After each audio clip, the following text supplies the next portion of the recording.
महाराष्ट्र केसरी 2026च्या फायनलमध्ये वस्ताद काका पवार यांचा पठ्ठ्या. नाशिकच्या हर्षवर्धन सदगीर यांना विजय मिळवत डबल महाराष्ट्र केसरी होण्याचा मान मिळवला. फायनलमध्ये दोन्ही पैलवान काका पवार यांचेच होते, त्यामुळे गदा त्यांच्याच तालमीत येणार हे फिक्स होतं. आता विजयानंतर काका पवारांनी महाराष्ट्रातील सर्व पैलवानांना माती सोडून मॅटवर या असं आवाहन केलंय आणि त्यांच्या मनातील एक खंत व्यक्त केली. महाराष्ट्रातील पैलवानांबाबत ज्यातून पैलवानांनी यावर विचार करायला पाहिजे. व्हिडिओ पुढे बघण्याआधी चॅनल सबस्क्राईब करा. बाजूस असलेली घंटी दाबायला विसरू नका पुढील अशाच ताज्या अपडेट बघण्यासाठी.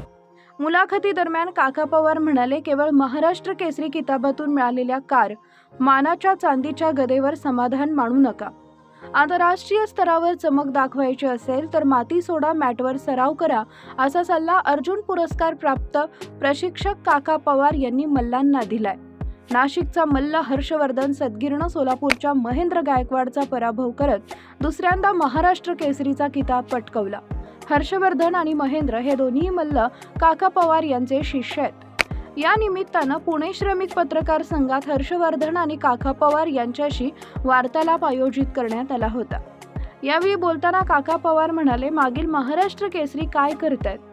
ऑलिम्पिकमध्ये महाराष्ट्रातील मल्ल पदकापर्यंत का पोहोचत नाहीयेत असे प्रश्न मला सातत्यानं विचारले जातात. काही मल्ल महाराष्ट्र केसरी किताबावरच समाधानी राहतात. आंतरराष्ट्रीय स्तरावर चमक दाखवण्यासाठी तुम्हाला सातत्यानं मॅटवर सराव करावा लागेल. मात्र आपल्याकडील बरेच लोक लाल मातीच्या प्रेमात पडतात. मातीतील कुस्ती वाईट आहे असं मी म्हणत नाही, मात्र तिथंच अडकून पडलात तर प्रगती होणार नाही. मल्लांनी मोठी स्वप्न बघितली पाहिजेत. यासाठी काकांनी हरियाणाच्या मल्लांची उदाहरणं दिली. ते म्हणाले, एकेकाळी महाराष्ट्राच्या मल्लांचा दबदबा असायचा.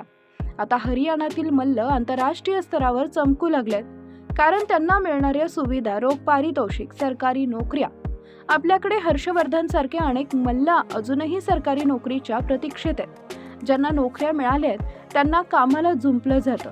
ज्यांचं खरं काम खेळाडू घडवणं असलं पाहिजे. जोपर्यंत कुस्तीला तंत्रज्ञानाची आधुनिकतेची जोड देत नाहीत तोवर महाराष्ट्रातील मल्ल ऑलिम्पिकपर्यंत पोहोचूच शकत नाहीत. कुस्तीत गोरगरीब घरातील मुलं येतात. प्रत्येक मल्लावर महिन्याला 30 ते 40 हजारांपेक्षा जास्त खर्च होतो. पदक मिळत नाही हे म्हणणं सोपं आहे, आधी त्यांना सुविधा तर पुरवायला हव्यात. सोशल मीडियावर सध्या महेंद्रनं हर्षवर्धनला डोक्यावर मारल्याचा व्हिडिओ व्हायरल झालाय. याबाबत विचारले असता हर्षवर्धन म्हणाला, सोशल मीडियावरील लोकांना कुस्तीतील काहीही कळत नाही. मल्ल मोठ्या स्पर्धांमध्ये नेहमीच आक्रमक होतं. कुस्तीत या गोष्टी चालूच असतात. सोशल मीडियावरील लोकांना यातील काहीच कळत नाही, त्यामुळे अशा गोष्टींना मी फारसं महत्त्व देत नाही. महेंद्र माझा मित्र आहे.